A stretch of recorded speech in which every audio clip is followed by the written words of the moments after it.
ইসরায়েলের সঙ্গে বছরব্যাপী যুদ্ধে ব্যাপক ক্ষতি হয়েছে ফিলিস্তিনি সশস্ত্র সংগঠন হামাসের। তা সত্ত্বেও রূপকথার ফিনিক্স পাখির মতো আবারও জেগে উঠবে হামাস, এমনটাই বলেছেন স্বেচ্ছা নির্বাসনে থাকা হামাস নেতা খালেদ মেশাল। রয়টার্সের এক প্রতিবেদনে এই তথ্য জানা গেছে। কাতারের রাজধানী দোহায় রয়টার্সকে একান্ত সাক্ষাৎকার দেন মেশাল। তিনি জানান, নতুন যোদ্ধা নিয়োগ ও অস্ত্র উৎপাদন অব্যাহত রেখেছে হামাস। মেশাল মত দেন, গাজার চলমান সংঘাত 1 বছর ধরে চললেও এটি 76 বছরের বৃহত্তর সংঘাতেরই অংশ। 1948 সালের যুদ্ধে অনেক মানুষ বাস্তুচ্যুত হন, ইসরায়েলের জন্ম হয়। সে সময়টি ফিলিস্তিনের কাছে মহা দুর্যোগ বা নাকবা নামে পরিচিত। আমরা এমন কিছু পর্যায়ের মধ্য দিয়ে যাই যখন অনেকেই শহীদ হন এবং আমাদের সামরিক সক্ষমতা কমে যায়, কিন্তু ফিলিস্তিনি চেতনা আবার জেগে ওঠে।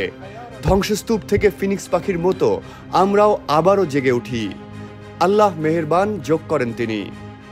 এ মুহূর্তে হামাস প্রধান ইয়াহিয়া সিনওয়ারের পর মেশাল সংগঠনটির সবচেয়ে জ্যেষ্ঠ নেতাদের অন্যতম। 1997 সালে মেশালকে বিষ প্রয়োগে হত্যার চেষ্টা চালায় ইসরায়েল, কিন্তু প্রাণে বেঁচে যান তিনি।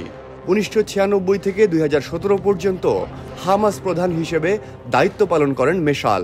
তিনি মত দেন, এখনও ইসরায়েলি বাহিনীর বিরুদ্ধে অতর্কিতে হামলা চালানোর সক্ষমতা রয়েছে হামাসের। সোমবার সকালে ইসরায়েলিদের লক্ষ্য করে 4টি ক্ষেপণাস্ত্র ছুড়েছে হামাস, তবে সবগুলোই প্রতিহত করেছে ইসরায়েল। মেশাল বলেন, আমাদের গোলাবারুদ ও অস্ত্রের মজুদ আংশিকভাবে ক্ষতিগ্রস্ত হয়েছে, কিন্তু হামাস এখনও তরুণ যোদ্ধাদের নিয়োগ দিচ্ছে এবং অস্ত্র ও গোলাবারুদ উৎপাদন অব্যাহত রেখেছে। তবে এ বিষয়ে বিস্তারিত জানাননি তিনি।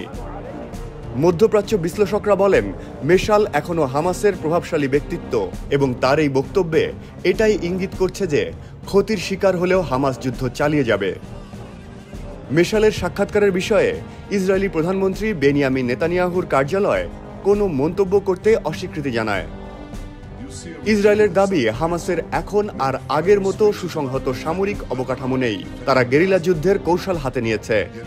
তারা আরও দাবি করছে, গাজায় মোট নিহতের প্রায় 1/3 বা 17,000 মানুষ হামাস যোদ্ধা ছিলেন। 1 বছরের যুদ্ধে ইসরায়েল 350 সেনা হারানোর বিষয়টি নিশ্চিত করেছে। মেশাল বলেন, যতদিন নেতানিয়াহুর সরকার ক্ষমতায় আছে ততদিন এ অঞ্চলে শান্তির কোনো সম্ভাবনা নেই। যতদিন ইসরায়েলি অধিগ্রহণ অব্যাহত থাকবে ততদিন এ অঞ্চলটি একটি টাইম বোমা হয়ে থাকবে।